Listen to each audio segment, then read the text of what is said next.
मैं जानता हूँ आप लोग अपने पेट की चर्बी से तंग हो। हमेशा आप लोग एक ही बात पूछते हो कि अवैध भाई ये लोअर टमी जो है, लोअर पाउच जो है, बेली पाउच जो है, इससे हम बहुत तंग है। सी सेक्शन में जब आप लोगों का पोस्ट नेटल सर्जरी, आप लोगों की जब सी सेक्शन हो जाता है पोस्टमार्टम के बाद, आप लोगों का लोअर टमी बहुत डिस्टर्ब आप लोगों को करता है, तो किस तरीके से खत्म किया जाए। इस टाइम में मैं आप लोगों को सिर्फ एक बात बताऊंगा कि अगर आप लोगों को ये लगता है कि क्रंचेस करने से और पेट की एक्सरसाइजेस करने से पेट की चर्बी खत्म हो जाएगी, तो आज ही आपको क्लैरिटी के साथ बताएंगे कि होती है या नहीं होती। ये है न्यूट्रिशनिस्ट, वो है ट्रेनर, मैं हूँ लाइफ कोच।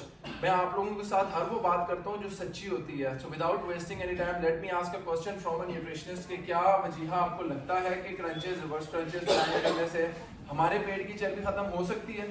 हो सकती है, अलॉन्ग विद अगर आप उसको अपनी डाइट के साथ कोऑपरेट करें। क्योंकि जनरली आपकी 70% जो है आपका डाइट है। आपने यहाँ जिम में या एक्सरसाइज घर में जो करनी है वो आप 1 घंटा कर लेंगे, 2 घंटा कर लेंगे, लेकिन बाकी टाइम खाना तो आपने पूरे दिन खाना है। तो आपने उसको किस हिसाब से खाना है, किस तरीके से खाना है, क्या क्या चीज़ें आपने इंक्लूड करनी है, वो मैं आपको 6 टिप्स दूंगी जो आप अगर कर लें तो आई एम श्योर कि आप जो है बेहतर महसूस करेंगे अगर आप उसको इनकॉर्पोरेट कर लें अपने साथ। सबसे पहले नंबर 1 आपकी ये है कि जो आपके जो प्रोसेस्ड कार्ब्स हैं उनको लिमिट करना है।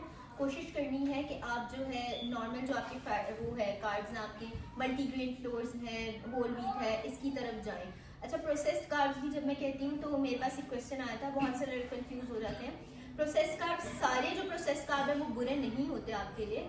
कुछ प्रोसेस्ड कार्ब आपके अच्छे भी होते हैं जिसकी हम शेल्फ लाइफ जैसे हम इंक्रीज करने के लिए बहुत सारे जो है कार्ब्स को प्रोसेस करते हैं, जैसे आपके कैन बीन्स हैं, कॉर्न्स हैं, या आपकी जो फ्रोजन वेजिटेबल्स हैं, वो हम इसलिए करते हैं ताकि आपकी शेल्फ लाइफ इंक्रीज हो जाए, वो लॉन्गर पीरियड के लिए चल जाए। लेकिन they contain same amount of calories और काउंट आपका जो है सेम अमाउंट ऑफ न्यूट्रिशन।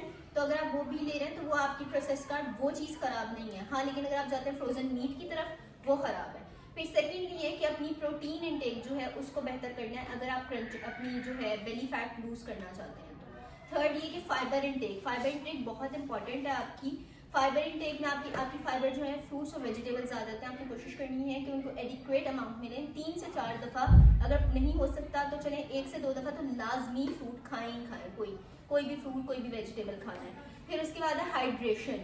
जब आप पानी नहीं पीते हैं, आप एक्सरसाइज भी कर रहे हैं, खाना भी खा रहे हैं, चर्बी को खुलने के लिए पानी, आपकी हाइड्रेशन ज़रूरी है आपकी बॉडी के मेटाबॉलिज्म के लिए। अगर आपकी मेटाबॉलिज्म सही नहीं होगी, पानी नहीं पिया होगा, मेटाबॉलिज्म सही नहीं होगी। ऑयल को, गाड़ी को काम करने के लिए ऑयल की ज़रूरत है ना, लुब्रिकेशन नहीं होगी अगर ऑयल नहीं होगा। इसी तरह अगर आप पानी नहीं पियेंगे तो मेटाबॉलिज्म नहीं होगी, स्लो होगी। फिर उसके बाद आ जाती है आपकी चौथी टिप, आपकी मील टाइमिंग्स। आप किस टाइम पे क्या खा रहे हैं वो बहुत ज़्यादा इंपॉर्टेंट है। आपने सुबह के टाइम क्या खाना है, दोपहर के टाइम क्या खाना है, शाम के टाइम।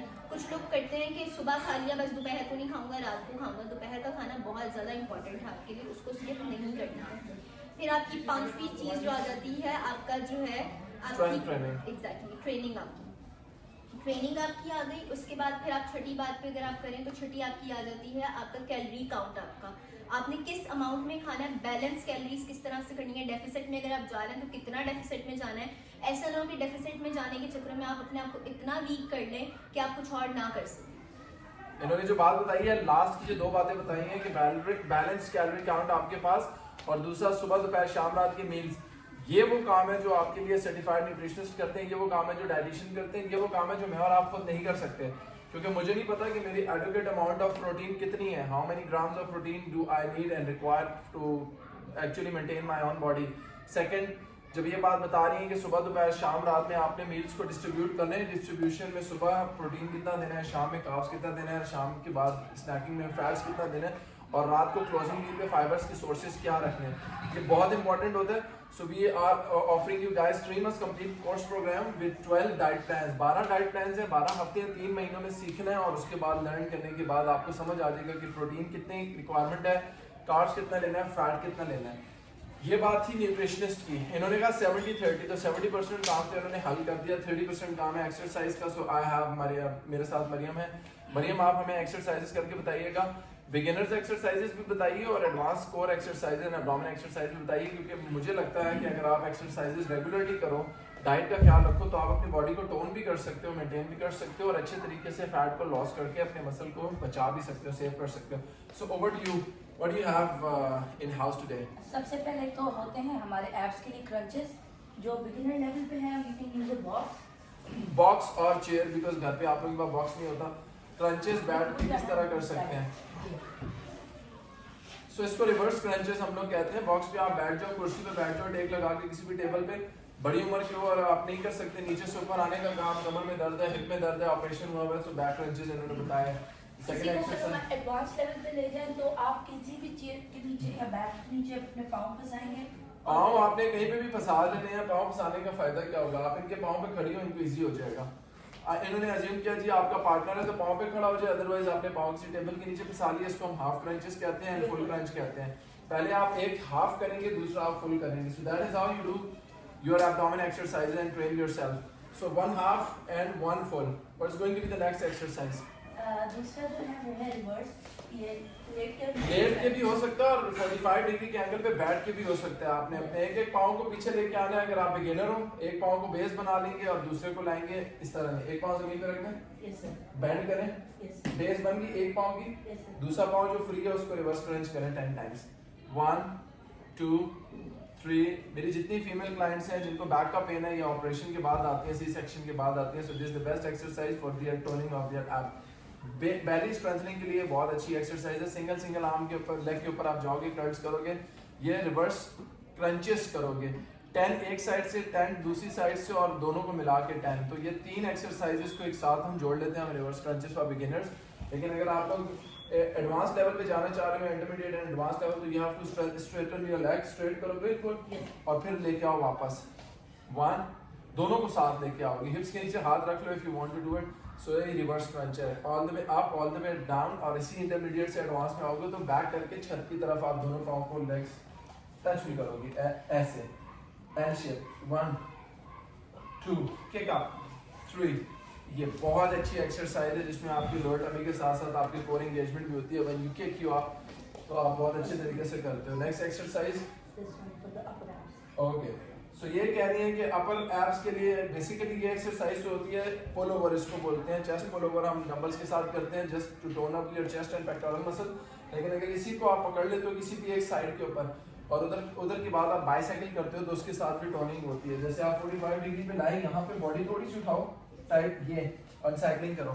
सो ये मेरी फेवरेट एक्सरसाइज है जो मैं अपने क्लाइंट्स को करवाता हूँ जिनकी लोअर टमी, बैक, एब्स, ये सारे के सारे पे फैट बहुत ज्यादा है। तो ये लोअर टमी के ऊपर, बैक के ऊपर, हिप्स के ऊपर है तो आप बाइसाइकिल क्रंचेस कर सकते हो।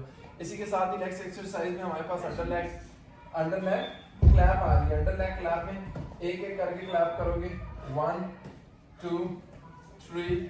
हम इसको सिंगल लेग रेस भी बोलते हैं और अंडर लेग क्लैप भी बोलते हैं। So whatever it takes, like under leg clap किया तो आप यूं भी कर सकते हो, आप आराम से भी कर सकते हो। सो ये एक्सरसाइज आ गई। इसके बाद हमारे पास नेक्स्ट एक्सरसाइज जो आ रही है वो हम सीजर्स और फ्लटर किक्स कर लेते हैं। सीजर्स के अंदर हम लोग, फ्लटर किक्स के अंदर हम लोग लेग्स को ऐसे ऐसे करते हैं और सीजर्स में हम ऊपर नीचे करके क्रॉस करते हैं। We need to keep our leg straight. Beginners bend कर सकते हैं, एडवांस लेवल पे टांग वैसे स्ट्रेट ही होती है। इसके बाद आप लेग होल्ड कर सकते हैं, लेग होल्ड, स्ट्रेट करो एंड होल्ड कर लो। ये जापानीज स्ट्रेच है बेसिकली। इस जापानीज स्ट्रेच के अंदर हाथ भी ऊपर होल्ड हो जाते हैं और टांगे भी होल्ड हो जाती हैं, तो आप ऐसे वी शेप और टिक शेप में बन जाते हो। Tick and all the way up. और इसके साथ साथ ये रशियन ट्विस्ट की बात करें कि डबल दे के बैठी हुई थी, तो बिगिनर्स रशियन ट्विस्ट कैसे करें और एडवांस लेवल या इंटरमीडिएट लेवल ट्विस्ट कैसे होते हैं वो भी देख लें। Switch on, go. 1 बिगिनर्स ऐसे करेंगे आराम से, कोई जरूरत नहीं है अपने आप को ओवर स्ट्रेच करने की या खुदा ना खास्ता किसी इंजरी में डालने की। एडवांस लेवल में लेग की सीजर बना लोगे, लेग के साथ क्रॉस हैंग करके हवा में करके कोर एंगेज करके बैलेंस करके साइड टैप्स कर रहे हो। 1 2 3 4 5। आखिरी एक्सरसाइज प्लैंक है, उसके ऊपर हम फिनिशर करते हैं। प्लैंक 3 टाइप के होते हैं, स्ट्रेट प्लैंक होते हैं, side plank and the other way around. वो भी बॉक्स पे भी हो सकता है नीचे। तो बॉक्स पे बिगिनर्स के लिए प्लैंक करके बता देते हैं और नीचे आप लोगों को बता देते हैं how to do a proper plank. तो ये आ गया प्लैंक। इस तरह से आप प्लैंक कर सकते हो। एक गलती इसमें लोग करते हैं, हिप को बहुत डिप कर देते हैं जिसकी वजह से लोअर बैक इंजर्ड हो जाती है। इधर होल्ड करके रखना है और वैक्यूम बनाना है। Brace yourself and come down and do a proper plank. Plank का मतलब होता है पट्टा, लकड़ का जो पट्टा होता है, सर, हिप्स और एडी एक लाइन में लकड़ के पीस की माने, प्लैंक की माने होना है। अपने स्टमक के मसल्स को होल्ड करेंगे। तो ये आप होल्ड योर स्टमक मसल और जितना खूबसूरती से आप अपने पेट को खींचोगे, अपनी नाक को, अपनी बेली बटन को रीढ़ की हड्डी की पहले इस तरफ, पोजीशन में आ जाएं, उसके बाद रेज होगा। यहाँ से आप देखो बिल्कुल एक स्ट्रेट लीनियर लाइन है। ये स्ट्रेट प्लैंक हो गया, साइड प्लैंक्स दैट में। ये साइड के जो मसल्स होते हैं ऑब्लिक्स मसल्स जो होते हैं इनके ऊपर बोझ जाते हैं, इनकी स्ट्रेंथनिंग के लिए बहुत अच्छी एक्सरसाइज है side plank and the other way around. इसी को एडवांस लेवल में जाना है तो साइड प्लैंक करके आप लेग को भी रेस कर सकते हो, उससे और प्रेशर ज़्यादा आ जाता है। ये इस तरह से भी आप कर सकते हो। So this is all from our side. FitFlex Club is the page where you should definitely come and get some good knowledge free of cost है। शेयर करें इस वीडियो को, इन दोनों के लिए लाइक्स बनते हैं, इनके लिए दुआएं बनती हैं, मेरे लिए बहुत ढेर सारी दुआएं करें और आप लोगों के लिए इस तरह की अमेजिंग वीडियोस लेके आते रहेंगे इंशाल्लाह। We are going to post it on our YouTube channel as well. So let's start and give it a quick start to YouTube as well, because now we are just expanding and we want to penetrate in our community. So FitFlex Club is a community. हम सब एक community का हिस्सा हैं। हम सबकी एक ही लालच है और वो लालच है कि हेल्दी होंगे हम, हेल्दी होगा पाकिस्तान। सेव करें, शेयर करें, फॉलो करें और बहुत ढेर सारे दुआओं के साथ खुदा हाफिज़।